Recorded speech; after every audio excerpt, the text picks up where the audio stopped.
I had acne, I was like mentally unwell, and then I had gut issues. And then the doctor came along and was like, yeah, we're gonna have to remove your bowel. Like for me, my life was over. Like I didn't even want to live anymore because I was like, if I have a stoma bag and I can't even digest food anymore and I have to walk around my whole life with that thing, I don't even want to live anymore, to be honest.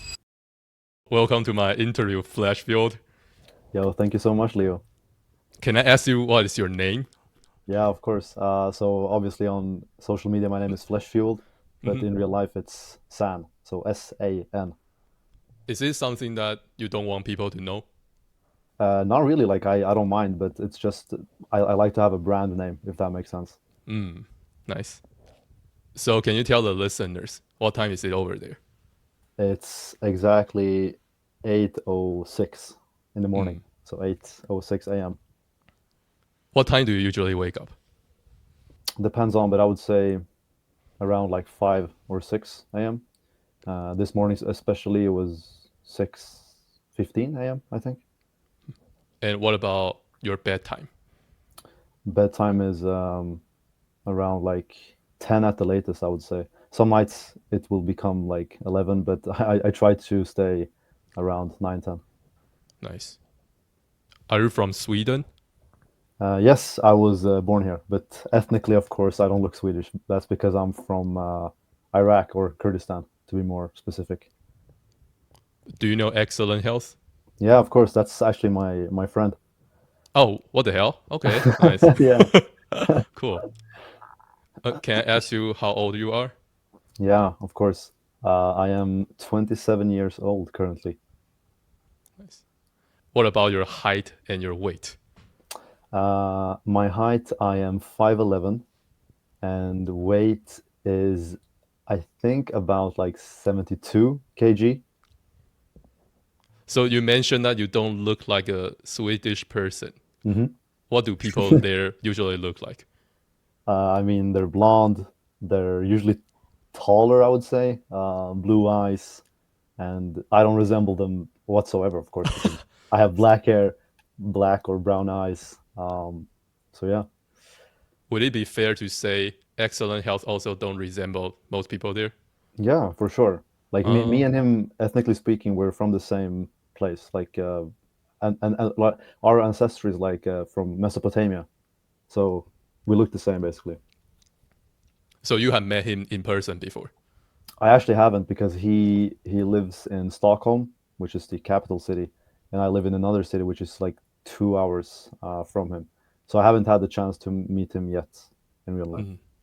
So just have been talking with each other online. Yeah, exactly. We started talking back in 2022, so 3 years now, I think, almost. Ooh. Oh, I want to ask you what kind of outfits do you usually wear? This is a random question. Yeah, no worries. Outfits. I like. Can you give Do us a fit check? I don't know, but you just woke out, right? So Yeah, maybe the it's thing is, not a like, good time. I have a white shirt and a white tank top, and then for pants, I have like gray joggers on, just because I woke up. Hmm. Or yeah, it's my morning fit basically. But let's say for for a normal day, if I'm at work or I'm out or anything, I'll usually have like, do you know what pleated pants is? Not sure. It's like suit pants, but they're kind of high waist and how can I explain this? It's hard to explain, but in the waist area, it's kind of tight. So it's like old school suit pants, if that makes Mhm. sense. Okay, Um, cool. and then maybe like a some form of top shirt or button up shirt, whatever.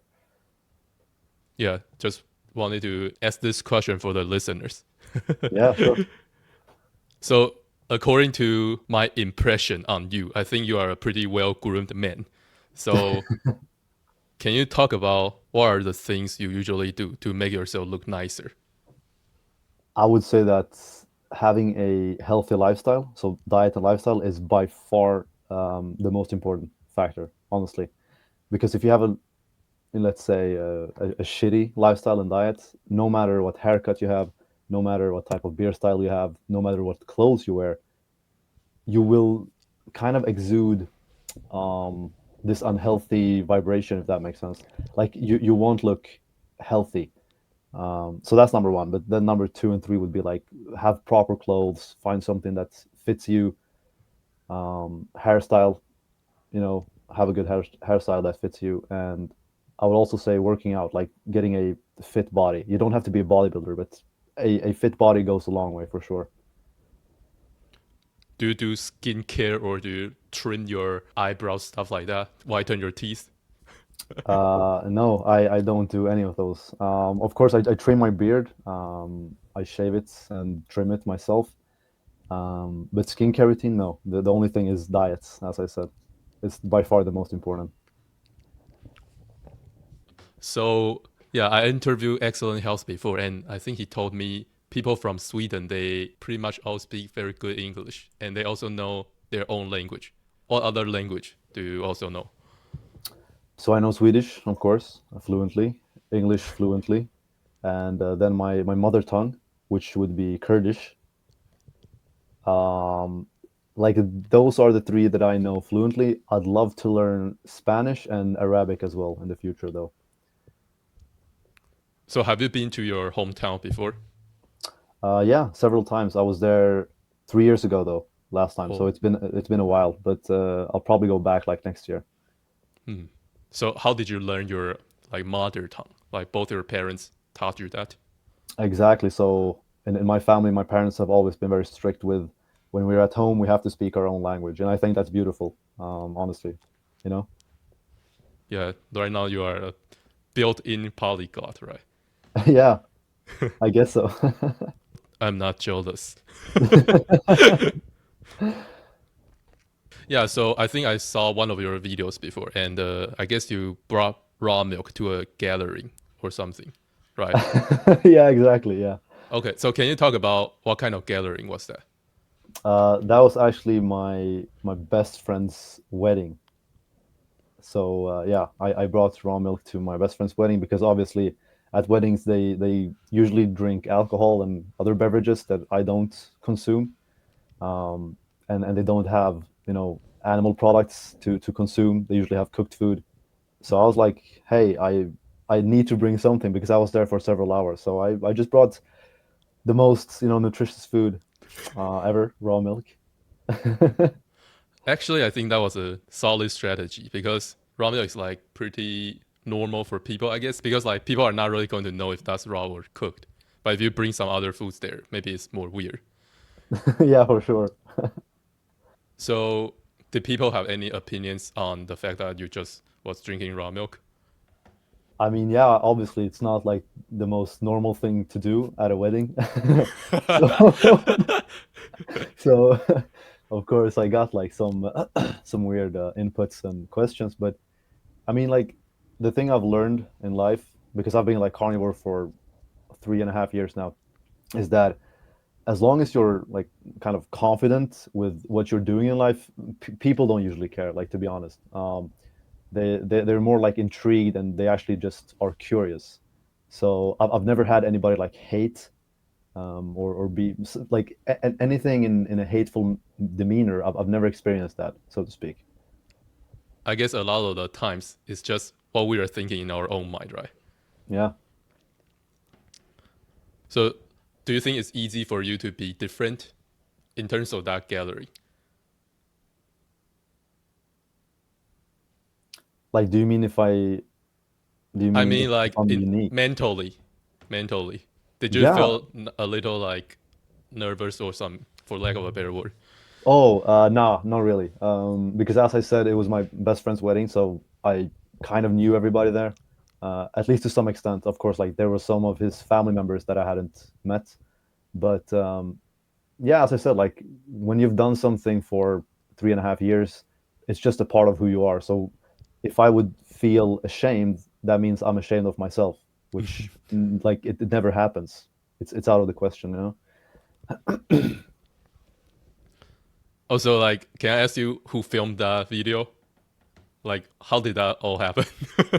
Did you tell someone to film you? Yeah, of course. So initially, I just had brought the raw milk in the car because the car ride there to the place is 2 hours from my hometown. So when me and my dad was going together, I brought raw milk and I drank it in the car. And then as the wedding went on, I was like, I'm becoming kind of hungry. So I went upstairs to the parking garage and got my raw milk, and I asked my sister, who was also there, to record because I was like, this is gonna be a viral funny video, you know. So yeah, So how did that video do? I guess it did pretty well. I upload my videos both on Instagram and on TikTok as well, and the reaction on TikTok is usually like better because it's more of an immature audience there, whereas on IG I've experienced like there's more adults and mature audiences, so they kind of get the joke. But on TikTok, some people were like, "Oh my god, like that's so dangerous! Like how can you drink raw milk at a wedding? It's full of bacteria and whatnot." And yeah, the old usual. Nice. I like that video. That was funny. Thanks. Did you already eat anything today? Actually, no. I usually do consume foods pretty early, like 7 o'clock, but today I just wasn't feeling hungry. So I'll have something maybe after this interview is done or something. I'll see. Cool. What do you think you will eat later? I have like 5 kilo worth of steak in my fridge, so probably a steak, and maybe some liver as well. Do you have eggs laying around in your house? I have, but I'm doing like for 30 days now. I'm just gonna consume meat and nothing else. So Oh, no eggs really? for me. Yeah. Nice. I was going to invite you to slung eggs with me, but Oh. does your viewers know that? I guess you are doing this for content. Yeah, no, it's not for content, but I have spoken about it. Okay. And it's day, I think it's day 6 or something. So I got 24 more days. What about this? You eat raw meat and I eat raw eggs right now. Sure, but I don't have any raw meat on me. I have to go downstairs and get it. You can go ahead Okay, sure. if you are down. Yeah, You can choose what you want to eat. If you have more like crazy things, you can bring them here. Yeah, you can go ahead. I can bring the raw meat. No worries. Okay, sounds good. Yeah, go ahead. I'll be back soon.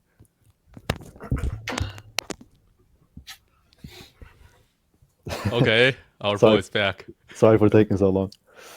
What were you doing? Why did it take you so long? I had to check the fridge and then I had to prepare the steak and also find a pair of scissors. Oh, okay, okay. So like, I guess the meat was like very big. You had to cut it up. Yeah, exactly. It's a chuck steak, I guess you say, in Okay, English. cool. Can you like show it more clearly Yeah, sure. for the listeners? I can hold it up. Nice. Whoa, so huge. More bigger Yeah, than your face. yeah, almost. Holy crap. Nice. Ooh. Can you introduce that steak? Where did you get it? The quality, stuff like that. Yeah, sure. So as far as the quality goes, like here in Sweden, they have a lot of good animal products overall. So the quality is top notch. It's very Nice. good. And I just got this at the normal supermarket, to be honest. So yeah, it's And very nice. so, is that like grass fed? It is grass fed. I'm not sure if it's grass finished though. Like I think most cattle in Sweden, because it's not sunny and grassy all around, because we have a pretty long winter here. I don't think they grass finished animals here. But I yeah, see. Okay. Whoa. you, I need to introduce my egg first. awesome. I don't know if you guys can see. I guess the exposure is not very on point, but have you seen this kind of egg? Like the color is a little greenish. Hmm. I have actually. Okay, cool. Do you know how to slunk an egg? You mean crack it on the tooth? Yeah. Of course. Oh, nice, nice. Okay, so I'm going to slunk this, and you can eat your raw meat. Cheers. Cheers.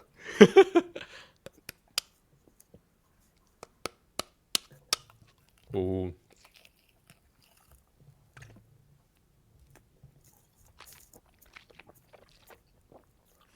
yeah. Let me introduce my egg. So I got this from a supermarket, and they label it as pasture raised. I usually buy my eggs from actual chicken farms. I just go there and buy eggs from the farmer. But this time, I guess I wanted to get my eggs more easily, so I just went to a supermarket that's close to me. Yeah, because to go to the chicken farm, it takes longer. Oh, so you mentioned you had like 5 kilos of steak in your fridge. You Hmm. just put it in the fridge. You don't put it in the freezer. When it's like 5 kilos, yeah, because I consume a kilo a day, so within 5 days that will be gone for sure. Mm, nice. I'll just call you Fleshfueled No, because like I might cut out the beginning part. Yeah. Okay. Anyways, so Fleshfueled. Is there any other basic information about yourself you would like people to know? oh, that's a hard one. What? I mean, maybe that I'm a book nerd. I don't know if that's that evident, but yeah, I absolutely love to read books. Do you read English books? Yeah, exactly. I noticed that I feel like your vocabulary is more advanced than normal people, but I can be wrong. Yeah. I think I have good sense because I'm a pretty serious English learner. Yeah, Yeah. So I guess you have better vocabulary because you read a lot of books. yeah, for sure. Can I ask you if you are single? Yeah, I am single. Okay, cool. I'll ask you more questions about that later. Sure. So let's talk about your diet journey. Hmm. Can you talk about what you were eating in your childhood? Sure. So my childhood was pretty good, I would say. A lot of home cooked meals, Middle Eastern dishes, like lots of animal products.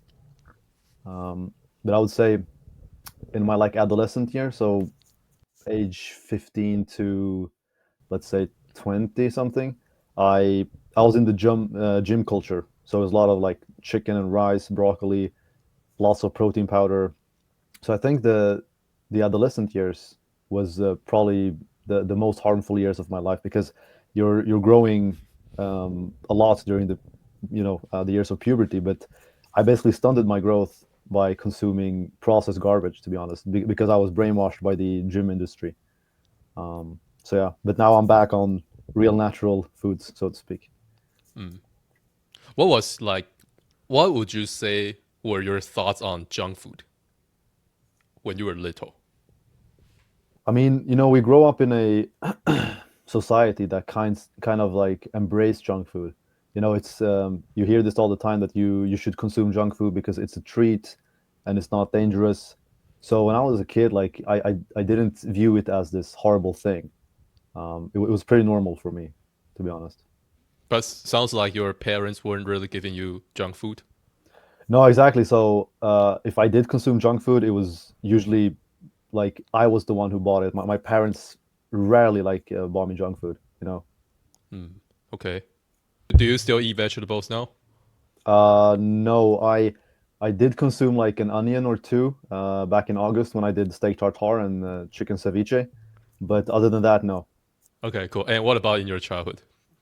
Yeah, then it was a lot of, but like mostly, it was never like raw vegetables. It was always like cooked stews, so meat broths or bone broths with vegetables which were cooked, so never raw. Okay. Did people tell you that, oh, you need to eat vegetables, stuff like that? Yeah, of course, my parents still thought that vegetables was healthy up until like 3 years ago when I started to tell them, no, they're actually not that healthy. Hmm. Okay. Were you like forced to eat vegetables in your childhood? I wouldn't say I was forced, but as a kid, you're kind of if the food contains vegetables and it's a stew, for example, it's hard to not consume the vegetables because it's all in a mixture. So in the Middle Eastern countries, we have like so many dishes where you mix vegetables with animal products. So meat, for example, we have a dish which is called dolma, for example, which most Middle Eastern people will know. It's basically grape leaf that you roll it up, and inside of it, it's rice and ground beef. So that's like grains and a leaf and then some beef. Would you say you ate a little different from your peers because of your family background? Compared to Sweden, yes, definitely. Like Swedish people, they don't consume the foods that I did consume when I was a kid. Interesting. Can you talk about why you want to start working out? Yeah, sure. Like, do you mean in my adolescent years? Yes. Yeah, sure. So I think every guy has the same story. You, at least for me, like I was very skinny and I was also very short. Probably the skinniest and the shortest guy in my school. And you get picked on like by other guys, of course. Um, and when you get picked on by other guys, other women don't want you because they can't respect somebody that gets picked on. So the first motivation was just to like become better for myself so I can attract women and get respect from men. But then like after the first year, you just fall in love with the process. Like I genuinely love working out. It's something that it's good for the mental aspect, if that makes sense. And yeah, just getting some movement in is absolutely amazing for you. So can you kind of talk about what you were eating when you were just first working out? Sure. So I would say like the typical bodybuilding diet is consisting of oatmeal and protein powder for breakfast. So a mixture. I guess you could call it like some form of porridge, and maybe with some fruits or nuts and berries. And then usually like lunch and dinner and snacks was usually the same. So boiled rice, chicken breasts, because fat back then was dangerous, and you could never consume like chicken thighs. It was always chicken breast. And then vegetables. I think like asparagus and broccoli was the two staples, and that's basically it. And also a lot of like supplements, creatine, amino acids, pre-workouts, fat burners, like all sorts of different supplements. That actually sounds better than I was expecting. Yeah. Really? Yeah. Because like it sounds like you didn't eat a lot of ultra processed food. No, it wasn't like that much ultra processed foods. I would say it was most like anti-nutrients. So, you know? Nice. Yeah, so when I say it's better than I expected, it's like not my standard. It's like gym bro standard. Yeah, exactly. Yeah. Okay. But I guess at that time you were still pretty young, right? So how were you able to cook a lot of food for yourself? I don't know. I just feel like it's a little hard for students and stuff. Yeah, like obviously in the beginning when I cooked chicken, I couldn't cook chicken for if my life depended on it. Like I was burning the chicken. It was always coming out dry, but after a couple of years, you basically learn how to make the chicken more moist and taste better. But in the beginning, it was very hard. Mm. I guess I was trying to say that it sounds like you are more serious than most students that get into bodybuilding because I feel like when students they want to work out, they probably don't lock in on their nutrition the way you did because it sounds like you made some decent effort. Yeah, definitely. I was desperate to obtain what I wanted to obtain, so I studied so hard, and I kind of understood that nutrition is the most important thing. So even like for school lunch, I didn't consume the school lunch. I brought my own food to Wow. school and stuff. Yeah. And how old were you at that time? I started working out when I was like 17. So I think it would be like the second grade of high school, if I'm not mistaken. Wow, nice. Yeah. Unfortunately, I guess you came across the wrong people online. Uh, yeah, for sure, for sure. Do you want to shout them out?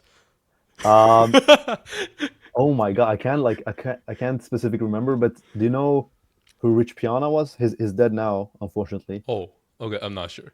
Okay, but he was a big inspiration back then, and still like I still believe he was one of the few that gave good advice, and overall he was just a very authentic and honest person. Okay, okay. Yeah. I'm not sure if you understand what I meant. So I was talking about like the people that didn't give you very good advice, like that inspired you when you were in your bodybuilding stage or like when you first got into bodybuilding, you Oh, know? okay, sorry. You Because meant like because because at that time you weren't eating the way you do now, right? yeah, And I think exactly. it's because of some people. Ah, makes sense. Oh, so you mean like the influencers back then, basically. Like the people that made you want to start eating like a gym bro. Yeah. I guess there's this guy who's still active. His name is Greg Doucette. I know him. Have you heard? Yeah, yeah, exactly. Yeah. So I think he was probably one of those, and Man, I can't even believe. Sorry, I can't even remember the rest of them because I've actually forgotten the names because I don't watch that content anymore. You know. Makes sense. Yeah. So the first guy you mentioned, Hmm. that's like a guy that's actually worth checking out. I mean, the thing is, he was very honest. So he always told the truth about how disgusting the gym industry is, Oh, and he was very like he was going against the grain, so to speak. So yeah, definitely, he has very good advice. okay, cool, cool, cool. So what kind of results were you getting after you start to like take working out seriously? Yeah, so when I started working out, I was 56 kilos. Um, and after like 2 years, I think I gained 50 kilos. So I weighed like 102 or 105 kilos, like after 2 years. So I did pack on a lot of muscle and a lot of fat, of course. But as I said, like that came with the expense of my health. Like my health started to deteriorate, of course, because I was consuming so much food and especially foods with anti-nutrients. So can you be more specific in terms of how your health deteriorated? Yeah, of course. So after those 2 years, I like the first thing that I noticed was I guess I was like age 19 or something around here.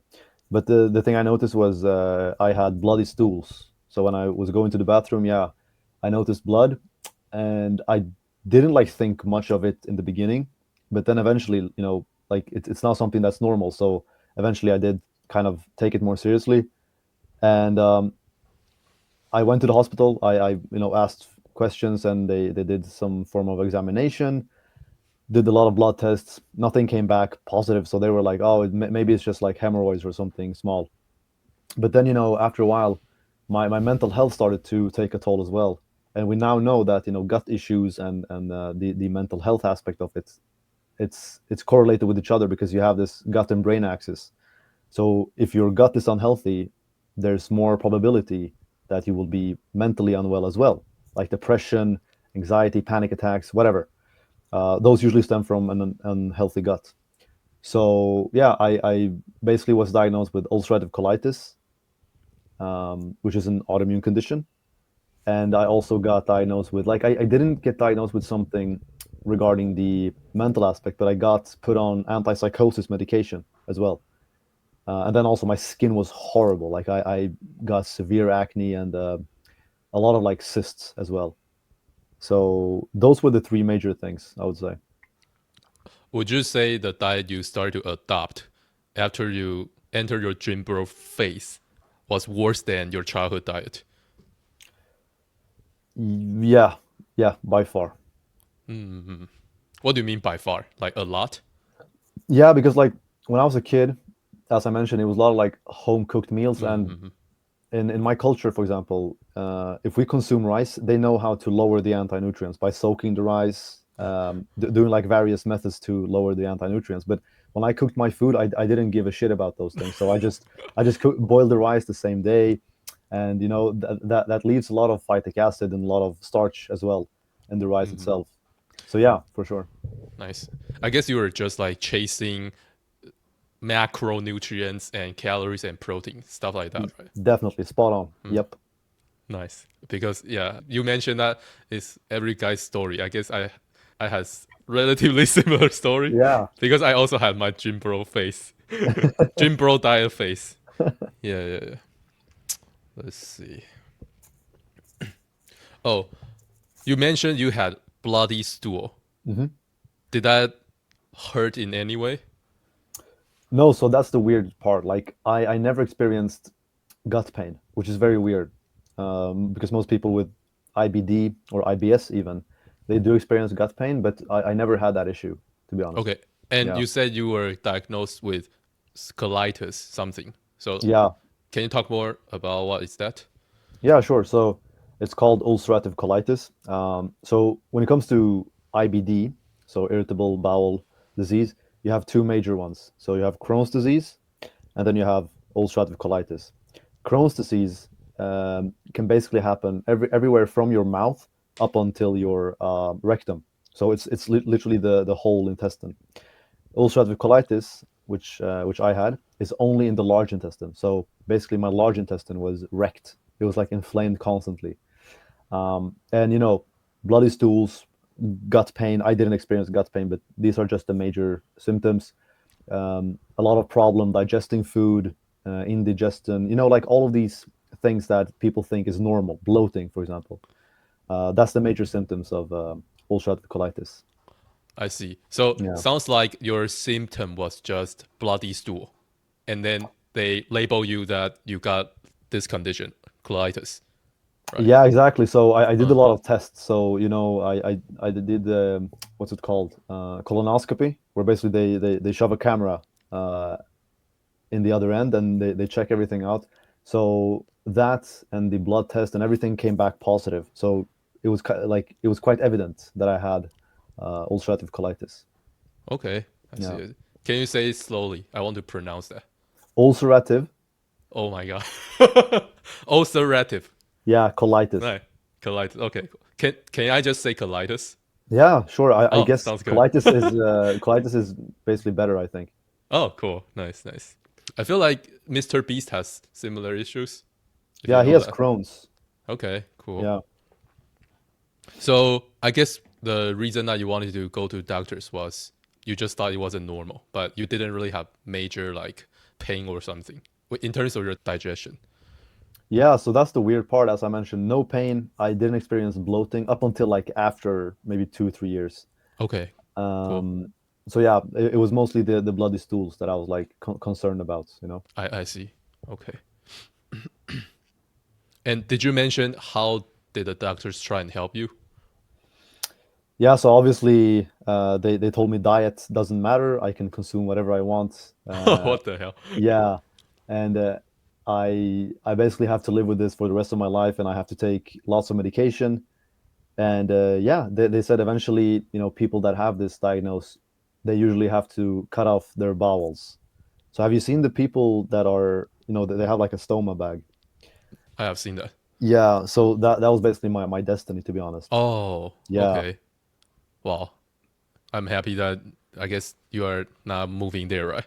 You Yeah, didn't move, exactly. keep moving there. Nice, Exactly. nice. Do you know, I guess, what are the consequences if you remove a part of your intestine and attach yourself with that bag? I guess there are some trade offs, right? But I'm not sure if Yeah, you know that.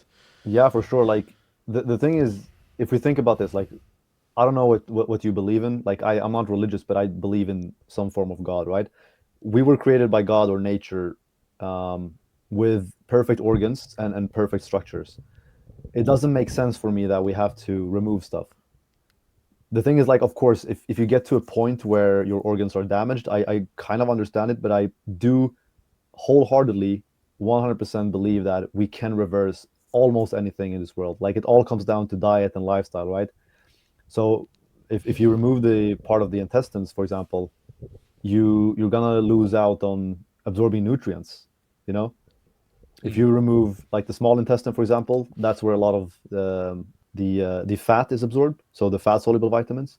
If you remove that, that means you will have less likely uptake of those fat soluble vitamins, and those are vital for health. So that's just one thing. makes sense. Yeah, I saw a really young kid who was wearing that the other day, and No, I was very upset, to be honest. He yeah, it's didn't have a horrible. choice. Like he has no idea. Exactly. I guess because of the information you were told, it took a toll on your mental health, right? Because it sounds like your life was pretty hopeless. You were like moving toward the direction you were talking about. Yeah, um, definitely, man. Like, imagine I had acne. I was like mentally unwell, and then I had gut issues, and then the doctor came along and was like, "Yeah, maybe within like 6 months or so, we're gonna have to remove your bowel." Like, for me, my life was over. Like, I didn't even want to live anymore because I was like, if I have a stoma bag and I can't even digest food anymore, and I have to walk around my whole life with that thing, I don't even want to live anymore, to be honest. Well, I can relate to that. What I mean by that is what doctors or like the medical community say. Sometimes that Hmm. can be very like depressing. Yeah. So do you have some encouragement you want to tell listeners Yeah, definitely. Like, in terms of what we just talked about? yeah, Like maybe definitely. There's, if I could heal, like anybody can heal. And you know, I work with clients, for example, who have like similar issues, and every time they tell me their issues, I'm like, listen, if I could heal and if I could reverse all of my symptoms regarding gut health, like I'm sure that anybody can do it. It all comes down to giving your body the correct nutrition and also time. Like, you know, you need some time to reverse the damage you've done. Some people think it's an overnight process, but yeah, the words of encouragement would be never fall for the fear mongering and always try to find the true answers online. Honestly. nice, nice. That's very close to what I was looking for. I wanted you to talk shit about medical community. Nice. So would you say you wanted to start eating meat based because of doctor's announcement? So how it began, like as I mentioned, I was very sick, and the doctors had told me that, you know, my bowels have to be removed. And the same day, I was at a doctor's appointment.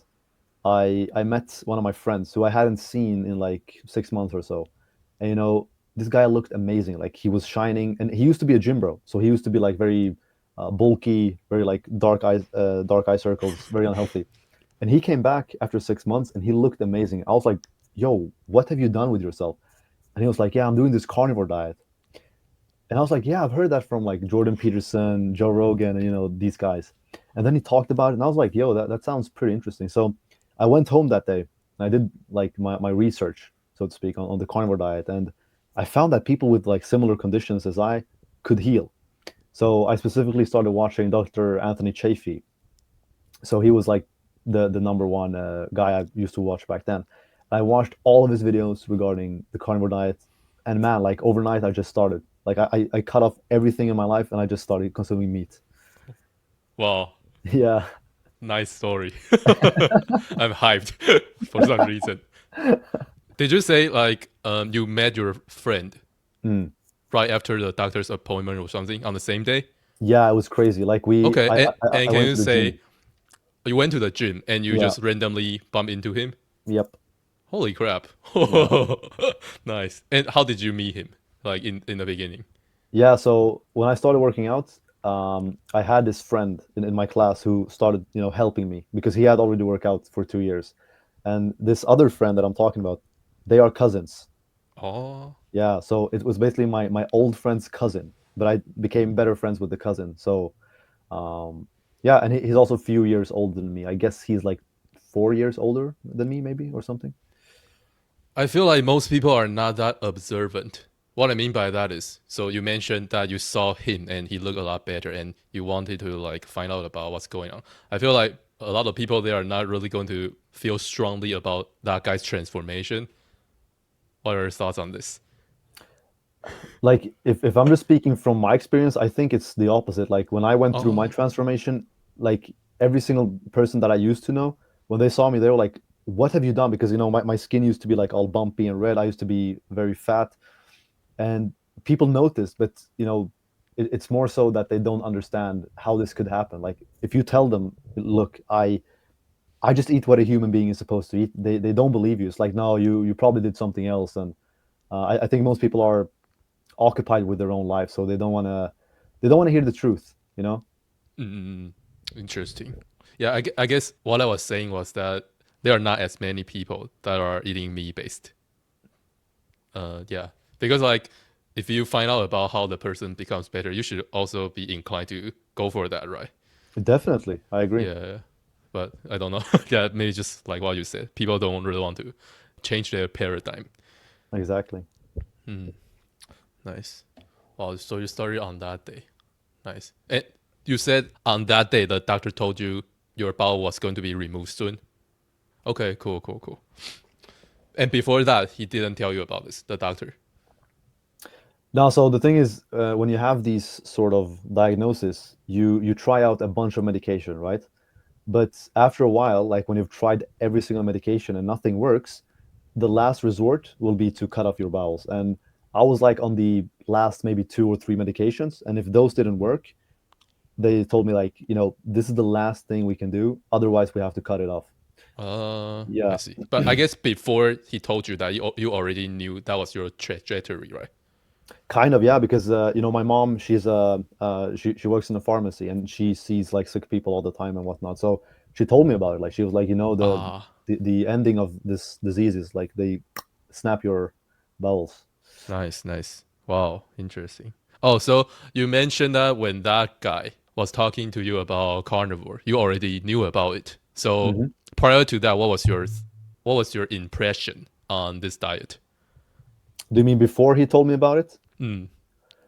I mean, I came from a bodybuilding background, so for me, I thought carbs was essential. Like I literally thought that you needed rice and potatoes to even survive. So when Joe, yeah, so when Joe Rogan and those guys started talking about not consuming any type of carbs, I was like, nah, that's bullshit. Like, how can you Ah, survive on, just eating meat? So I didn't really think much about it. But then when he told me about it and when I saw his transformation, I was like, yo, something is like obvious. mm, yeah. I guess it's like a bad habit of people to just brush things off when it comes to things that are. I guess people sometimes are too convinced when it comes to their belief. So when they come across something that's very different, they probably are just not going to take that seriously. But sometimes you can miss out on some nice benefits, if you know what I mean. Yeah. Definitely, I agree. Because, like, let me tell you about my story. Sure. So the first time I came across carnivore, I think my friend, she was posting her meals, and what I would see was just steak, and I just thought she would get constipated. I didn't want to ask questions. Hmm. Yeah, yeah. But if I was curious at that time, I could have started eating a meat-based diet many years earlier. Yeah, Yeah. so it's unfortunate in a Did, way. did you start by health issues, by the way, or was it just Yeah, yeah. curiosity? I had eye floaters. Have you heard of that? Really? Yeah, I have. Yeah, yeah, and that really freaked me out. Yeah, long story Wow. short. So I would Yeah. really want to improve my eye health. And then I found out that maybe you can improve your eye health by eating a carnivore diet. Yeah, that's the short version. Hmm. I have heard people say that a lot of the times you need to have a strong fear in order to want to change because you're desperate. Yeah. Nice. Wow. So what's that friend doing now? The one that got you into carnivore? Um, he actually owns a restaurant. What? Yeah. What kind of restaurant? That's the question. Um, so do you know what brisket is? Oh yes. Yeah. So he cooks a lot of like Texas barbecue style briskets. So it's meat based. Oh, Yeah. nice. And is he still eating that diet, carnivore? Yeah, he's more towards like animal based, so he does include fruits and whatnot. But he's meat based for sure. Mm, nice. Okay. And then talk about your transformation. Let me ask you about this first. Mhm. Like, did you expect your health to improve before you went carnivore? Like, do you mean when I had made a plan in my head that I wanted to do carnivore, or even before I went on? Yeah, it's like before you actually saw the results. What was your expectations? So my symptoms was pretty severe. Like I went to the bathroom probably like 10 times a day, and it was blood all over and whatnot. So honestly, I was very skeptical. I was like, maybe I can improve, but in my mind, I always knew that maybe I will be eventually, like, my bowels will be removed anyways. But since you mentioned it yourself, I was so desperate and I was so fearful. I was like, I have nothing to lose, and like within 3 months, man, like all of my symptoms vanished. Like my skin cleared up, I lost all the weight, and my bowels magically just cured themselves. It was crazy. Oh, so sick. Yeah, Were you like documenting that? yeah, Oh, really? yeah, exactly. I didn't start. This was 3 years ago. Yeah, over 3 years ago. So I didn't start a TikTok account back then, of course, but I did like, document how my face looked like progression wise, like after 1 month, 2 months, 3 months, and things like that, because I think it's important for yourself and for others to inspire others as well. Hmm, good for you. And can you Yeah. talk about the improvements in terms of your mental health? Yeah, man. So I used to have like severe anxiety every single day, panic attacks. It's kind of embarrassing to talk about it now, but I couldn't even, when you go to fast food restaurants and you order through the drive-through. I used to get anxiety before I was doing that because I couldn't speak to people. I had like social anxiety, which is weird because I never used to have that when I was a kid. I was always like talking to everybody. So, you know, after going on this diet, that just that just vanished. Like I could talk to anybody. Like literally, if I saw a beautiful woman on the street or whatever, I could go up and talk to her. Or if I had to talk in front of the class or whatever, no issues whatsoever. Like just talking confidently, no problems. It was crazy. Wow, so sick. Yeah. Red pillars, listen to what he just said. Stop faking your personality, just clean out your diet. True. Wow, that's interesting. You know what? Mm. According to my experience, I definitely think I have become more confident, but I guess the difference is not as drastic as you just said. So good for you. Well, let's talk a little bit about how you got into eating raw meat. Sure. So, as I mentioned, I befriended Excellent Health, or Jones, as some people might know him, 3 years ago, and he was the first guy I saw that consumed raw meat, like 3 years ago. And back then, I did cooked carnivore. So when I saw him, I was very like intrigued. So I started talking with him, and I found out, oh, he also lives in Sweden, and we started talking, and he gave me a lot of resources. So Augenus, Weston A. Price, all of these different people.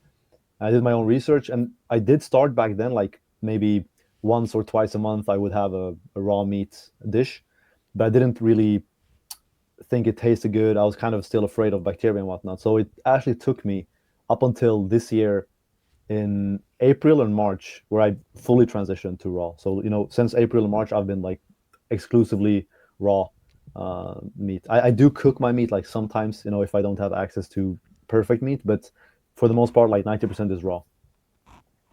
Did you notice a difference Honestly, aside like, from convenience? yeah, exactly. Convenience is a big one. But like, to be honest, I think when I used to cook my meat, it was mostly like blue rare. So I just seared the outside. So it's practically raw inside as well. So I didn't notice, that much benefit. But in the beginning, I guess like my dreams were more vivid. Every single night I remember, and today also as well, like I still remember my dreams. Mm, It's pretty crazy. It's like they are very intense, and they almost feel real. mm-hmm. Wow, interesting. Yeah. What would you say is the main reason you eat raw meat now? Convenience, like look, I wouldn't call myself lazy, but not cooking is fantastic. Like, to be honest, but also it's just it does digest differently, and that doesn't mean that cooked meat is harder to digest, but you know it is a slight difference. Mm, And just consuming the meat raw is, as I said, like it's so much more convenient. Like if I have something I have to do, for example, I'm talking to you now, you just told me to grab my steak out of the fridge. Like if I was to cook that one, maybe we had to postpone this interview for 2 or 3 hours. You know what I'm saying? So yeah. nice. What would you say is the main thing that made you stop being super afraid of raw food? I looked into the evidence of virus and bacteria and stuff, and it just didn't make sense to me. And looking at the evidence as well, I like till this day there haven't been a single case where they isolate the bacteria. And the like, look, if you have a healthy animal and you isolate the bacteria, whether it's salmonella, E. coli, whatever, and you give that bacteria to the healthy animal, there hasn't been a single case where that animal gets unhealthy or sick, because it's more about the terrain rather than the germ itself or the microbe itself. So thinking about this and just thinking about how tribes eat today and how we evolved, if you believe in the evolutionary theory or whatever. It just didn't make sense. So I think overcoming that fear is just more of you thinking rationally, logically, and doing your own research instead of listening to Wikipedia, for example, or the news. Okay. So it sounds like you don't really believe in evolutionary theory. Can you elaborate on that? I mean, it's not that I don't believe in it. Like in terms of in terms of you know when it comes to history, you and I can't really for 100% know for certain what's the real history, right? And the same applies to evolution. Like, yeah, we might be able to somehow explain that we came from monkeys and whatnot, but it's still a lot of things that can't be explained. And as I said, like I'm not opposed to the idea, but I think there are a lot of questions that I would like to have answered before. So that's Nice, just nice, my nice. take. I like your mindset. We need to be more objective. Yeah, Oh, let me ask you this. Would you say you are the kind of guy that really wants to get girls? Maybe it has changed over time. You can kind of talk about mm. that. The thing is, like, as I mentioned, when I was a kid, I never got any women, like before I started working out and stuff. So back then it was different. But I think, as a man, you always want women. Like it's a never ending chase, if that makes sense. Like, not chase as in you chasing women, but everything you do is ultimately for you to be able to procreate. Like, you're doing everything to like, whether you want to accept it or not, every human on this planet, we have a drive to meet a woman and create children, right? So I think whether you're chasing becoming a doctor or becoming a millionaire, it's for a reason, and I think that reason is to get women. Like, it's just a drive that we have. So as I mentioned, like when I was younger, it was probably different, but now I'm more like self-conscious. Like, now I think about, okay, why do I want women? Oh, it's this biological drive. Okay, cool. So, can you talk about the difficulty in terms of dating previously and like after you started to become healthier? Sure. So actually, when I was when I was unhealthy, I actually had a girlfriend, like, back then. So I was with my ex for 4 years approximately, and back then, like, I think during just these, let's see how many years it's been, like 5 years or whatnot. During these 5 years, a lot has changed in the world. Like, I think it's quite crazy to think about it. But back then, of course, it was harder because women are hypergamous by nature, which it's nothing wrong with that, but that's just how the world is. And imagine being obese, having skin issues, and not being able to talk to anybody, not being able to work. Like, who wants to be with someone like that? It doesn't make sense, especially as a woman. So comparing myself, like, now to back then, it's two completely different people. Like, it's a different ball game, you know. Nice. Can you talk about what do you usually eat now? Yeah, so like a full day of eating. I guess like just recently. Yeah, sure. So as I mentioned, like these 6 days, it's been only meat, but before that, it was a lot of raw milk, raw eggs, and meat, of course, but and chicken and fish. Like, when I say meat, I mean like all types of animals, land animals, sea animals. And in August, I also consumed fruit, but I don't consume fruit overall. So August was the first time in almost a year that I did consume fruits. And it sounds like you always go for good quality raw food. Yeah, definitely. Okay. So this month you will only eat red meat or Hmm. all meat? I have eaten all meat because I ate raw chicken like 2 or 3 days ago. But I probably stick to red meat just because it's easier to be satiated when you're consuming red meat. Chicken is pretty lean, so it's easier to just do red meat if you're gonna consume it's called the lion's diet, basically, when you I consume only see. meat. Raw lion diet. I Yeah, mean, just exactly. lion. Exactly. Yeah. That's the actual lion diet, I guess. Yeah, exactly. So what's the reason that you are doing this? So I just love to experiment, and because I'm helping people, like I have clients and whatnot, I usually do put them on a Alliance diet initially in the first month because it's easier to like lower the inflammation and get the gut health in check. So it's easier to relate to them if I do the same thing, if that makes sense. And it's also nice to just see how you feel, because I think if we speak again about evolution, once again, you know, dairy and eggs is fairly new to the human being. I mean, we've only been consuming it for like 10,000 or 12,000 years, if we listen to the evidence, whereas meat we've been consuming for millions of years. So I think we are more adapted to consuming meat, right? Uh, that doesn't mean like eggs and milk is something bad, but I'm just saying meat is the staple. Like that should be the staple. It should be the number one thing you do consume. So it's also just going back to how we really used to eat. See how I feel, basically. I see. Nice. So I would like to know how you go about dating now. So do you use dating apps? If Uh, you don't mind sharing. yeah, of course. No, no, no, no worries. I'm very open about these things on social media as well. Nice. I do, but it's never like I know that I will never find my future partner on the dating apps. You know, I don't use them for serious purposes, if that makes sense. So like I guess what's your goal now in terms of dating?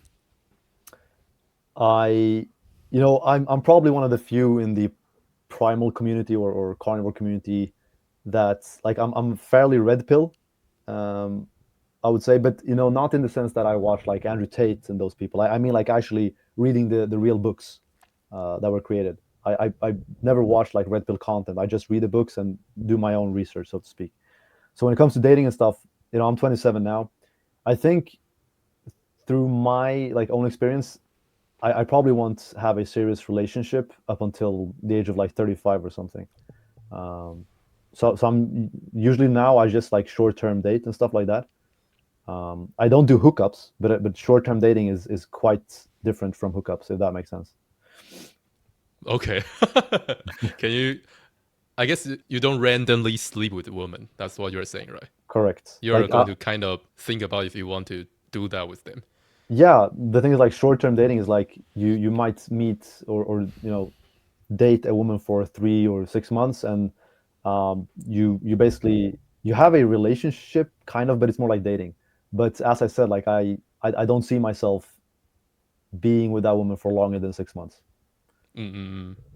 So how do you approach this kind of conversation? Yeah, that's quite interesting. I mean, I've found that you have to be very confident, but also honest, like upfront. I think honesty goes a long way. And you know, sometimes some women don't like that, but usually they will just you know call it off from the get go, if that makes sense. Like they will understand that okay, I'm looking for something more serious and long term, and then you just go separate ways from the beginning. Because I think Okay. most guys they're like afraid to be honest, and that leads to the woman being resentful towards the guy, and then you have all of these you know troubles between men and women because the man lied to get in her pants or whatnot, and the woman then gets mad at him, which is like obvious, of course. So I think honesty, as I said, honesty and just being confident goes a long way. So I guess you just tell them you like them, but you are not trying to like commit into a relationship. Yeah, so basically, exactly. I just I tell them my life goals and my plans for my future, and most women do understand that. You know, they have respect. Nice, nice, cool. So you mentioned that it's a different ball game right now and in the past. Can you talk more about that? Like, I don't. Maybe you can talk about what kind of interactions you would get before and now. Yeah, sure. So as I said, like I did have a girlfriend back then for four Yes. years, but after those years, I mean, you know, women that you couldn't get back then when when you were unhealthy and when you were like ugly, so to speak, they always come back when you upgrade, if that makes sense. Like that's just the reality of things, and I think that's a very important thing to remember as a man. Like a 22-year-old woman and a 22-year-old man is so different from each other. Like the woman is basically at her peak, and you know she's getting all of this attention, whereas the man, like you're if you're not good looking, you're a total loser. But even if you are good looking, you don't have any money, you don't have any like character, because you haven't experienced life. The more you experience life, the more character you will build, the more virtuous you will become. Like you will build this sense of masculinity that people just are drawn towards. And when I say masculinity, I don't mean, oh, driving a supercar and whatnot. I mean just being a leader to some extent. So back then, as I mentioned, when I was unhealthy and immature, like it was impossible to even attract anybody. Maybe like a few here and there, but now it's not even an issue now, if that makes sense. Wow, nice. What kind of advice would you give people that are single? I mean, guys. What kind of advice would you want to give guys that are single and they really want to get a girlfriend? Um, yeah, that's a good question. I think, in today's society, I think there is a lot of family pressures and society pressures for men to get married young. Like, oh, when you're 25, you should get married and have kids. And it's like back in the days, when our parents and our grandfathers and grandparents lived, that might have been the case. But today, things have changed. So I think people shouldn't stress about, like, that's the first rule. Like, don't stress about it, because the more you stress about it, the more you're going to hold back yourself, because you will be filled with anxiety and stress. And that's like the number one rule of life, is to never stress about things. I think second of all, it's to work on yourself ruthlessly. Like, try to become at least good at everything rather than become best at one thing. So you want to have as many categories as possible in check. So looks, money, status, competence, body transformation, like things like that.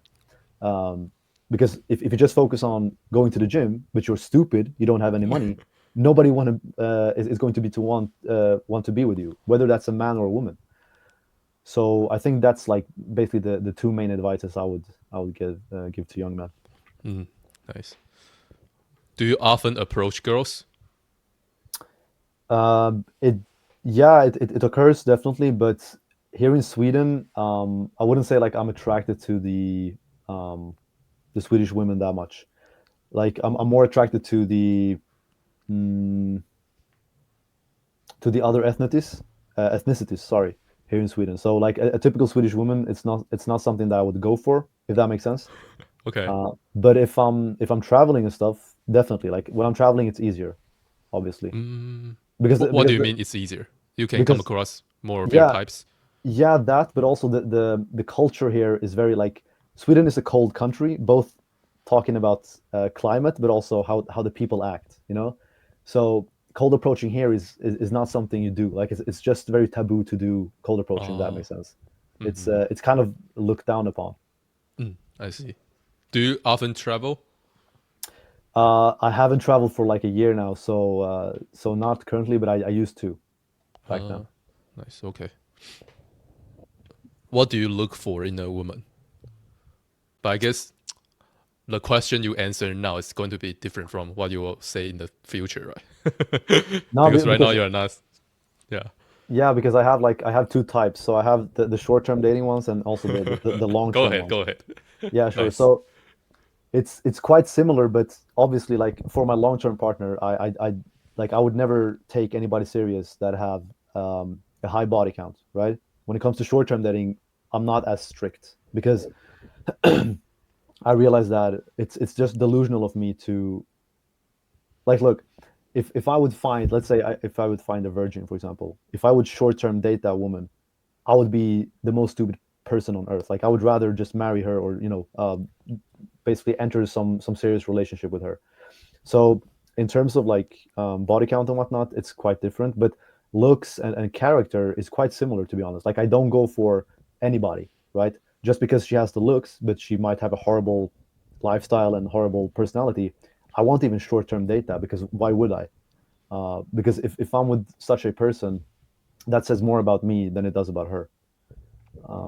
But yeah, for the long term, of course, like it's low body count, being very like family orientated. So she has to have a good relationship with her parents, and I have to see that, if that makes sense. Mm-hmm. And also very important is to have a good group of friends, especially as a woman, because women are more social creatures. So they need more social proof. Like if their family doesn't approve of something, they are more likely to listen to their family. Whereas men, even if our family says don't do this, I don't care. Like it's my life. Like I will do whatever it takes to achieve my own goals. You know, even if my friends are against it or my family, I will do what it takes. Women aren't that way. Like they need more of a social proof to do certain things. So yeah, friend group and family is important. Hmm. Okay. What do you think about body count in guys? Oh, that's a good one. A good one and a controversial one. So Okay. I mean, like as a guy, you have to. Okay, look, if you ask a guy and a woman about their dating preferences or about their specific things that they're looking for in a partner, okay, the woman will mention a bunch of things that has to do with physicality before she even mentions body count. Like it rarely happens. Maybe the more like religious women will mention body count, but yeah, overall they will mention physicality. So looks, height, uh, body. Like is he in a good shape and whatnot, and even status, money, and things like that. Character, you know.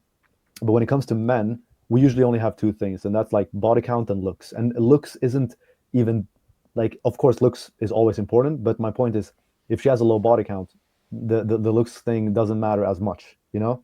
Mm-hmm. Um, so that's my point. Like women have more preferences or you know categories that they want the guy to more like boxes to check, if that makes sense. So since we have less boxes that we want the women to check, they hold more value. You know, does that make sense? Like if a woman has like 10 or 12 preferences, all of those they don't weigh as much as our two or three categories or three boxes that we want them to check. And also like in this world, obviously women are the gatekeepers of sex. Like as a man, you have to have so much in check to even be able to have sex. So that means if you have a high body count, usually that means you have done something right. But I'm not saying men should go out there and sleep with anybody, but I'm saying, if a woman has a high body count and a man has it, it's very, very different. Like it's very different. Mm-hmm. Okay. Nice. So, what's your take on this? I guess it sounds like if a guy has more body count, to you that's like maybe a little better than having low body count. I mean, it depends on because you have some people, look, some guys can sleep around a lot, but they don't do it. Does that make sense? I'm not sure what you mean. Okay, so let's just say, for example, you have a guy who has the ability to sleep with a lot of women, but he doesn't do it, I see. right? So he obviously this guy will have like a low body count, but that doesn't make him unvaluable. Like it's quite the opposite. Like if you have the power to have sex and you don't engage in it, it's more powerful. Mm. So the whole body count thing, like I don't judge men if they have a high and low body count, but obviously from an objective standpoint, if you have two guys and one of them has a higher body count, you will think like you will perceive him as more competent in some way, objectively Mm. speaking, as I said. Nice, nice. I guess it's a little nuanced. Yeah, it is definitely. Nice. I like your point. Let's see. Have you worn braces before? Yeah, I uh, I still have like I don't know if it's visible. Yeah. What are you trying to show? Do you see here? Mm, I just see your teeth, honestly. Okay, so I have a metal like Oh, a metal brace, I guess, is like this big, which is in the back of my teeth. So when I was a kid, I used to have braces for I think 2 years, and when I was 17 or 18, I took them off, I think, or maybe I was even younger. But then ever since then, so 10 years now, I've had the thing behind my teeth basically. It's like a I don't even know what to call it. But yeah, it's something that I've had for well over 10 years now. oh, there's something that's on your teeth for 10 years? Yeah, it's like a Oh, metal. okay. That's interesting. I Yeah, haven't come across that, I don't think. I think people usually just wear retainers when they are sleeping, if you know what I yeah. mean. I So, had retainers for 2 years as well. Like after my braces were off, I had retainers when I slept, and then after that I got this. Okay. Yeah, So what do you think about? Do you still have all? Do you still have all your teeth? yeah. I actually got my wisdom teeth like a couple of years ago, which is crazy. You mean? Can you say it again? What do you mean? My wisdom teeth, so the Yes. teeth in the back, I didn't have them up until like 2 or 3 years ago. I think when I started consuming the carnivore diet, and Yeah. Yeah. especially when I started drinking raw milk, they came out. Wow. So Yeah. you still have all 32. Yep. Oh, good for you. Nice. Yeah. Wow. Interesting. Very. So how does that work? Because you had worn braces before, but you still have all your teeth. I think people usually their teeth are crooked because they don't have enough jaw space, right? But Mm. you still have all your teeth.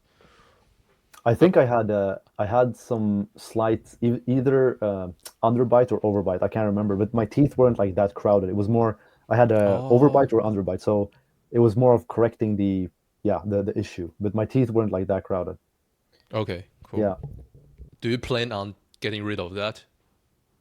The What do thing you think is, about that?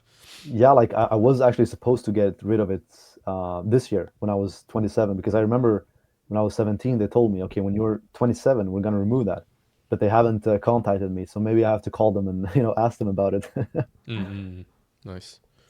Okay. And you're not nearsighted, right? What does that mean? Oh, like you don't need to wear glasses. Oh, actually, I have glasses, but you know, just like you mentioned, ever since going carnivore, I think so I have Oh, these. My eyesight just improved, so I don't need them anymore. okay. So Yeah. how long have you been living without them? I wear them like from time to time, but not because I need them, more because maybe it's appropriate to the style, Okay, more like a accessory. But I never use them because I need them. Never. okay. Yeah. Wow, interesting. But you used to need them. Yeah, exactly. So when I was 20, 20 or 21, I got them. And then when I was Oh, 24, I started the carnivore diet. And ever since then, rarely use them. Maybe once a month, if even that. so that's the same pair. Yeah, it is actually. But, Oh, some years you go back and they like fix the lens and whatnot. okay. Yeah. Nice, nice. Let's see. Do you try to get a lot of sunlight? Of course, yeah, especially Oh, here in Sweden, because we only have like 3 or 4 months out of the year where you have a UVB accessible. So definitely, yeah. oh, nice, nice. So I guess I need to shout out to you for staying indoors right now. Yeah, of course, but we don't W- have that much sun anymore, so it's fine. w- would you say you are usually going to be outside at this time right now? What's the time? It's 9:30 here. Depends on like my mornings are like usually I will take a walk outside for like an hour, but then I try to do my like deep work in the mornings because it's easier to do deep work when you haven't done so much throughout the day because my brain is working perfectly in the morning. So no, I mean I might go outside later as well. Okay, Yeah. cool. Okay, so this question can be rude, but I want to ask if you work out because I can't really see your body now. Yeah, no worries, no worries. Yeah, I do work out. Okay. Right now though, like for a month or so, I've been slacking a lot just because I've been very busy. And Uh, the gym isn't something I prioritize as much now. Um, so yeah, but yes, I do work out. cool. Do you go to the gym or you do like calisthenics? So I go to the gym, but I also do calisthenics because I have a lot of Oh. equipment at home. Mm, So I have like a weight vest, for example. I have a barbell. I have dumbbells. So I could do a workout outside, but obviously the gym you have more variety. And if you want to build a good body, I think you need a lot of equipment, especially like free weights and stuff. So a gym is easier. okay, cool. So what are your goals in terms of working out? I don't have any like specific goals because I achieved my dream body a couple of years ago, but it's just for the mental aspect. Like I think men we need some like physical thing to do every single day. Like it's just something that's inherently inside of us. I think we need to work out, whether that's martial arts or working out or a sport or even walking, like walking 10,000 steps a day. Like it's the easiest thing you can do, but I think if you do it, you will feel better as a man, for sure. Mm-hmm. Have people, I guess, like talk shit about you for working out? Because that's a thing in the Rami community. I don't know if you know that. Yeah, of course. Like, they haven't like talked shit, of course, but a lot of the sad thing about the raw meat community right now, and this is something I've talked about on my IG and TikTok as well, is that it's filled with a lot of you know young people. Like I'm talking about other than under the age of 18, and they are very impressionable. So when they hear Gotis say that working out is stressful, they will believe it without actually taking into consideration like stress. Of course, like everything in this life is stressful. Even when you consume food, you're causing minor inflammation inside of your body, so everything is stressful. Without stress we will be dead. Now, with that being said, of course, like working out isn't the best thing you can do in terms of health. Like, does that make sense? Like, if you're running excessively and you're working out every single day, you are stressing your body more than you should. But working out a couple of times during the week and just building your dream physique, I think like that's up to each and every one to decide. You know, Mm-hmm. like being dogmatic is the worst thing you can be in this world. Mm-hmm. Nice. I wonder if there are some goatess worshippers that will see this. I wonder what they'll say. I mean, So, do you watch his content? not anymore. I used to back then, like even because I started watching like 2022, I think. So before he even was viral Nice. in today's society, so to speak. But yeah. Okay, let's talk a little bit about your coaching business. Mhm. So, what would you say are the people you want to help? It's a variety, I would say, but mostly people who are unhealthy and specifically like have gut and skin issues. But people, I help a guy now, for example. I usually help like 3 or 4 guys every month because it's one on one, so you have to be very specific who you help, and it also takes a lot of time. So I can't just help 10 people. It wouldn't be fair. But this month I'm helping 3 people, and two of them they have like gut issues, but the other one doesn't have any gut issues. It's just more so he wants to build a better body and lose fat and build muscle at the same time. So it's a variety of things. But for the Mm-hmm. most part, it's health orientated. So it's Mm-hmm. something to do with bettering your health. Nice. So, as a coach, what can you provide your clients? Oh, knowledge and implementation, I think, are the two major ones because most people. Okay, look, if if you have the knowledge, some people might not know how to implement it.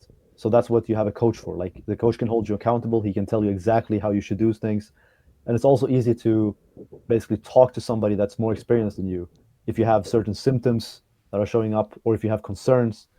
But also the knowledge aspect, like it's I like to call myself a synthesizer. So I do a lot of research on my own, and I basically retain that information, and then I create content about that information. So it's easier for people to maybe ask me things rather than to go do the research themselves. Even if the research is available out there, it's gonna take a lot of time for them to actually find it. Whereas I can just spit it out like that. At least in the niche that I am in. Nice.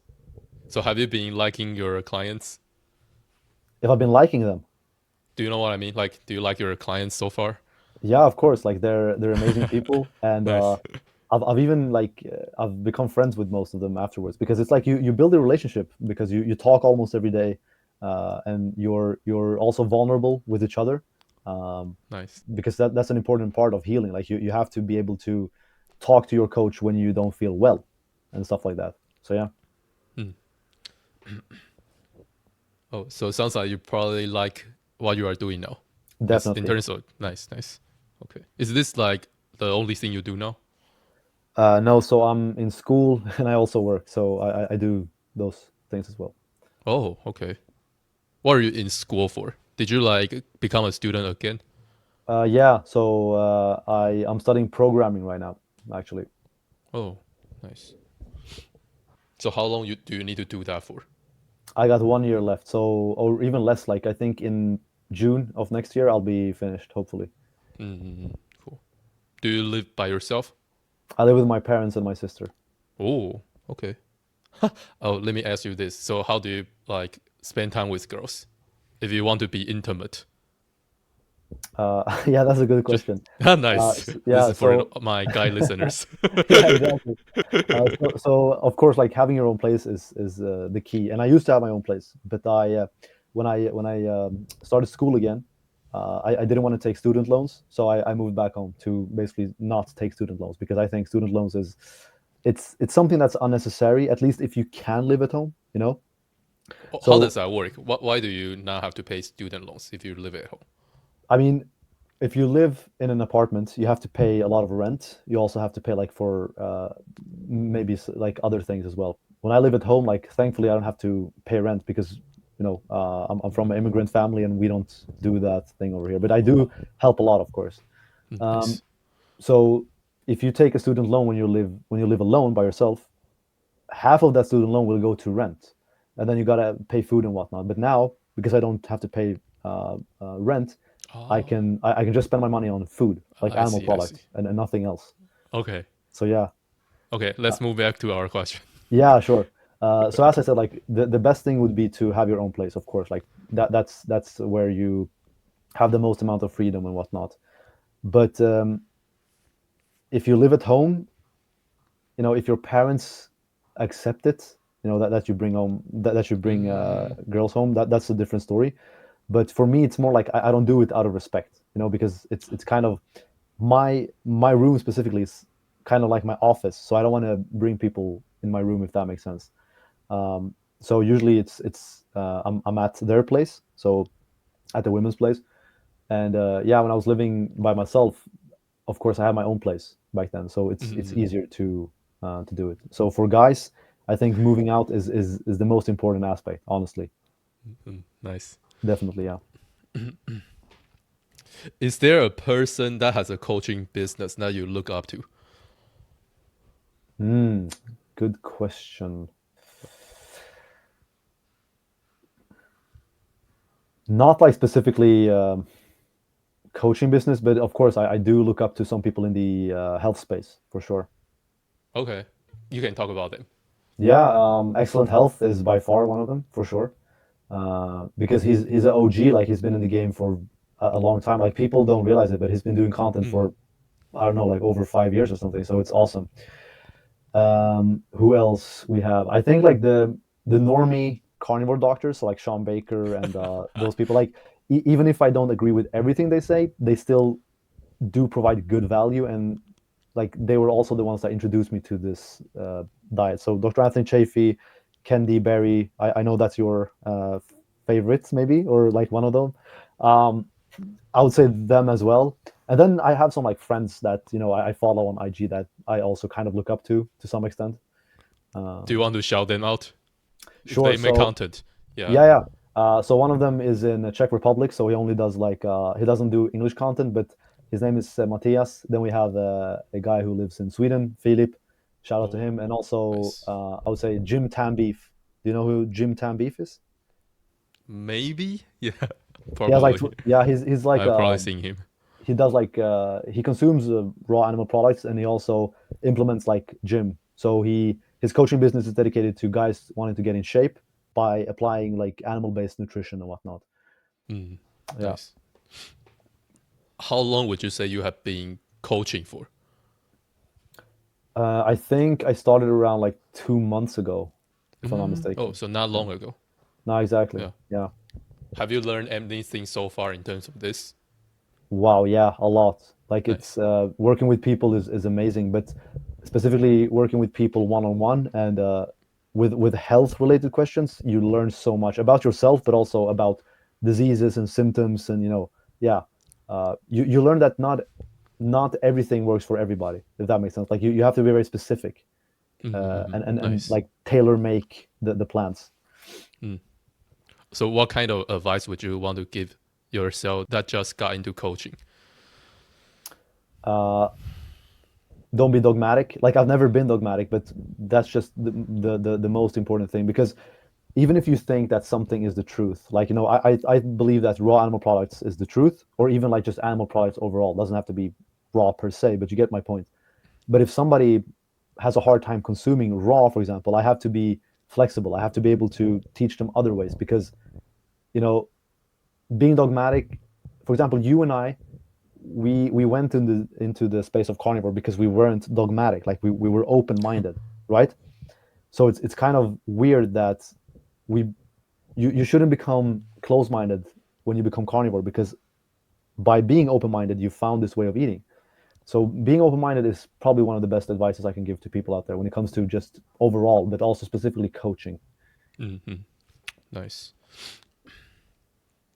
How would you want to spend your time if money wasn't an issue? Oh, yeah, yeah. I saw you asked excellent You health. saw me as this. Yeah, excellent health Nice. said something similar. I mean, I would almost say the same as him. Like, just I would be out in the sun for the most part. I would love to travel and explore different parts of the world, because I think there are a lot of things that we're not able to see everything, because we have work and things to do.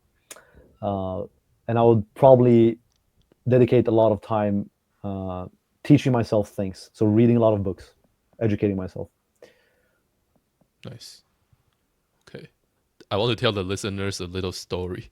So I reached out to Flesh and Field a while ago on IG. I DM'd him. I told him that I wanted to interview him, but he didn't get back to me. And then after a little while, I decided to leave a comment under one of his posts to kind of like remind him. But he still also didn't get back to me. So I was like, okay, maybe he's not interested or he didn't see my comments, but I didn't want to harass him, so I didn't keep like reaching to him. Yeah, but like a week ago, he commented under my YouTube video. So the video was my interview with Andrew Graf. Yeah, and he said, "Oh, Andrew Graf inspired me in the past, stuff like that. I like this interview." And I was like, "Okay, what the hell?" So, so like, what do I want to say? Yeah, my question is, how did you discover that interview? Uh, so I think I subscribe to Excellent Health on YouTube, and Yes. when you guys did the interview, he did like a community post where he basically linked your channel and said, "Yeah, I'm going to do an interview with this guy, and you guys can check it out." And I clicked on your channel and I just scrolled through some of your videos. And when you go into a channel on YouTube, even if I don't subscribe to your channel, you will pop up on my feed, because that's how the algorithm works. So after you did the interview with him, Excellent Health, like I think the Andrew Graf interview was like 4 days later or something, maybe. Uh, And it just popped up, and I recognized the name. I was like, "Yo, Andrew, that's the guy I was watching like 2 3 years ago." So I was very excited, because I was like, "Yo, nobody has ever talked to him except Sean Baker, I think, and some other guy," because I watched two podcasts with him. So I was very excited, and I was like, "Okay, let me just watch this interview." So I nice, watched nice. Excellent Health and then Andrew Graf, and then when you told me you DM'd me, I was like, "What?" And I went into my request, and So the thing funny. is, yeah, the thing is, like, I get a ton of DMs, and especially I don't reply to every single one, because I don't have time, obviously, and I usually just reply if somebody has written to me about coaching, because that's a service I provide, right? But then I saw it, and I was like, "Yo, this guy DM'd me like 2 months ago, almost, or something," and I was like, "Oh my god." Nice, nice. Okay, Yeah. good, good, good. Well, but the thing is, you didn't even see my comment because I approached you 2 times. But anyways, Oh, so you yeah, commented on like a reel or a post? yeah, yeah, I did. That's weird. I never noticed that. I saw the DM Okay. because I replied to the DM, but the comment I haven't even seen that. I see. Okay, cool. But we are here, so it's Yeah. good. So I guess we need to learn that don't randomly make conclusions. Yeah, exactly. Because I was like, oh, maybe you're not interested. Yeah. Okay. Let me see. You kind of talked about that already. Are there some other people you would suggest people to follow? In the health space. I guess in general. Mm, I mean, it all comes down to what you're trying to learn, right? Mm. I think if you're just, trying to learn about carnivore, like cooked carnivore, there are a lot of good uh, people out there that you can watch, like Bart K. Eddie Goki, all of those people. But if you want more overall health, like I would say Darko Velchek is probably one of my favorite right now. Do you know who that is? Yeah, I heard of him. Yeah, Darko is probably one of my favorite when it comes to raw meat and just health overall, because he talks a lot about like spirituality and being just a being a good person as well. Because even if you have a diet that's perfect, if you carry around the trauma and you're hateful and you're holding resentment, you won't be able to heal yourself. So health is way more than just diet. It's a holistic approach. Nice. Okay. Can you talk about what are your goals? Sure. So obviously I would love to work with something similar to what I'm doing right now, like whether it's coaching or having some type of community where I can help people and be able to, as I said, like just teach myself as much as possible regarding health. And then eventually I want to, like a goal of mine that I've had for years now is to find a woman that I can create a family with, of course, and remove all social media and just move to some random country and start a farm. Nice. Just live under the radar, for example. So that's like my long term, last ultimate goal. uh, nice. Have you tried high meat? No, I haven't actually, not yet. Looks like you are interested. I mean, I'm not opposed to the idea, but I don't see any real reason why I should. But maybe I will try just to try it, if that makes sense. I see. Yeah. What would you say is your favorite animal food? Oh, that's a hard one. But honestly, like, I think raw chicken. Wow, nice. Yeah, it's so good. Interesting. Yeah, it's If a really really normie is good. watching this, they're going to freak out. Yeah, I know, man. I should have sat here with a raw chicken drumstick instead. Oh, you have that? No, I said that's what I should do. Instead of sitting with a steak, I should sit with a raw chicken drumstick and consume it now during Oh, the nice. interview. That's like maybe more controversial, right? Yeah, Nice. exactly. Do you usually eat that? Like Um, chicken with skin? yeah, I Oh, when nice. I buy chicken, I buy a whole chicken. So I just Oh, consume the whole chicken, like breast, thighs, and you drumstick. eat everything raw? Yeah, for Holy sure. crap. Yeah. Interesting. Nice, nice. So would you say you are good at breaking down a chicken? I definitely have gotten better at it, but in the beginning it was very hard. Nice, nice. Okay. Let me see if I want to ask you some other random questions. Yeah. So, what are you going to do later today? Today is Sunday, so probably going to do some assignments for school. Probably Nice, read because I try to read like during the weekends. I try to read at least 2 hours. nice. Make some content maybe, and hopefully work out. Okay, wow, Yeah. nice, nice. Do you have any like book recommendations? Oof, a ton. Like depends on what topic, because I read every single genre. Self Nice. improvement, health, economy, Nice. spirituality, like every single genre. So it really depends on what people are looking Just for. give us a random book. The Way of the Superior Man. Okay. I think that And one what is is it about? Just it's become a better man? yeah, it's about like how men should live their life. Like it's not red pill, but it's more like um, it's just honestly the best manual out there for men to live their lives. I think it's such an awesome book. It taught me a lot. Nice, nice. Do you think studying or like being a student has become easier after you became healthier? After you started to Oh eat a meat-based diet? yeah, for sure. Like there's no brain fog. You can focus way better. Things that you learn, it's easier to retain the information rather than just memorizing the information. So definitely, yeah, Nice. Interesting. Do you know a guy called like this is a real random. Do you know a guy called Nate Belmar? yeah, of course. I feel like you kind of resemble him in some angles. Have people said that? No, that's the first time. Nice, nice. Maybe you guys also have similar hairstyle. Yeah, he has. He also has like Relatively long long. hair. Yeah, Yeah, exactly. yeah. Yeah. Nice. So, what's your plan in terms of your hairstyle? Oh, good question. Right Nice. now, like I just grow my hair out. I don't really have a plan, but I want to grow it as much as possible before it becomes Oh, like ugly, and then I'll probably get a decent haircut. But for now, I just want to grow it out. okay. Yeah. Cool. Let's see. Do you eat honey? I did in August, but just like a few times, maybe 4 or 5 times. But yeah, I would rather consume fruits if I had to choose between honey and fruits. Oh, you think fruits are healthier? Yes, because I think honey is more medicinal. That doesn't mean honey is, you know, honey isn't like dangerous or harmful, but I'm just saying honey has been used as a medicine by humans and tribes.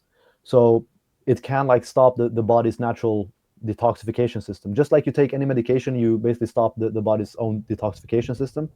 You stop inflammation, which is your body's natural mechanism, for example. But as I said, like I don't have anything against it, but fruits is in some way like it's meant to be eaten, you know, whereas honey is like maybe more of a medicine because it comes from a Mm, flower. nice. Oh, I see. I see. Cool. Do you wear rings? I uh have all the random questions in the world. yeah, no, it's sometimes I do, but for now I just have like a bracelet and Oh, a watch. nice, nice. Yeah. Well, our boy is dripped up. Nice. Do you have tattoos? No, I Okay. don't. And what are your thoughts on them? Oof, like from a health perspective, of course they're horrible, but for aesthetic I think man, tattoos are amazing.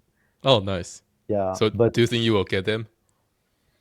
I'm not sure. Like I am a huge anime fan, so I Oh, might want oh, to get some anime oh, tattoos, but nice, nice. I'm not sure. Maybe we'll see. I guess there's probably a healthier way to go about that. If you can get tattooed in like more natural ink and shit.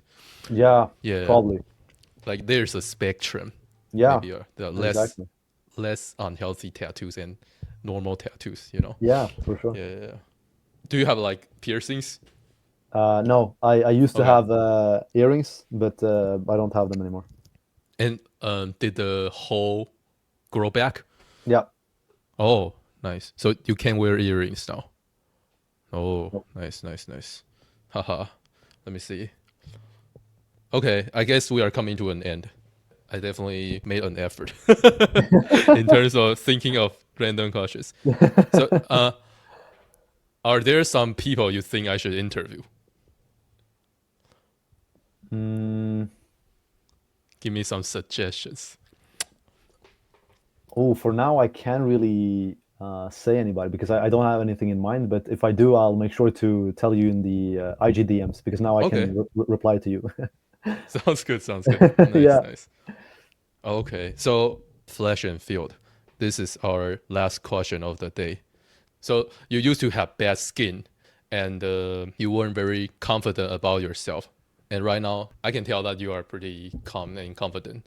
You are feeling better about yourself. So if you could give all the men out there who are not happy with their looks a piece of advice, what would you want to tell them?